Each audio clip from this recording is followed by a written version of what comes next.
অবাধ, সুষ্ঠু ও গ্রহণযোগ্য নির্বাচনের জন্য জাতি সামনে অপেক্ষা করছে মন্তব্য করে চলতি বছরের ডিসেম্বরের মধ্যে জাতীয় নির্বাচন দেওয়ার আহ্বান জানিয়েছেন বিএনপির ভারপ্রাপ্ত চেয়ারম্যান তারেক রহমান। এছাড়া ফ্যাসিবাদ রুখে দিতে জনগণের ক্ষমতায়ন প্রয়োজন বলেও মনে করেন তিনি। রবিবার রাজধানীর কাকরাইলে ডিপ্লোমা ইঞ্জিনিয়ার্স ইনস্টিটিউশন মিলনায়তনে ন্যাশনাল পিপলস পার্টির 18তম প্রতিষ্ঠা বার্ষিকীর আলোচনা সভায় লন্ডন থেকে ভার্চুয়ালি যোগ দিয়ে এসব বলেন তিনি। সরকারের গঠনমূলক সমালোচনা করার আহ্বান জানিয়ে বলেন, অন্তর্বর্তীকালীন বা তত্ত্বাবধায়ক সরকার হোক, জনগণকে সরকারের গঠনমূলক সমালোচনা জারি রাখতে হবে।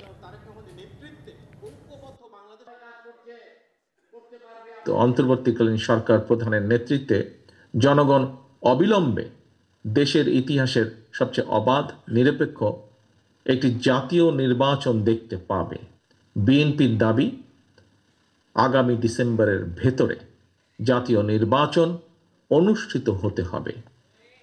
জাতীয় নির্বাচন অনুষ্ঠানের লক্ষ্যে জনপ্রশাসন, আইন শৃঙ্খলা বাহিনীর প্রয়োজনীয় সংস্কারের জন্য অন্তর্বর্তীকালীন সরকারের প্রতি বিএনপি সহ আমরা যারা একসঙ্গে রাজপথে আন্দোলন করেছি, আমাদের সর্বাত্মক সমর্থন অব্যাহত রেখেছি। নগদ পেমেন্টে 500 টাকা পর্যন্ত ক্যাশব্যাক আর লেনদেনে প্রতিদিন ডিপ ফ্রিজ এবং ঘন্টায় ঘন্টায় এসি টিভি সহ দারুণ সব গিফট।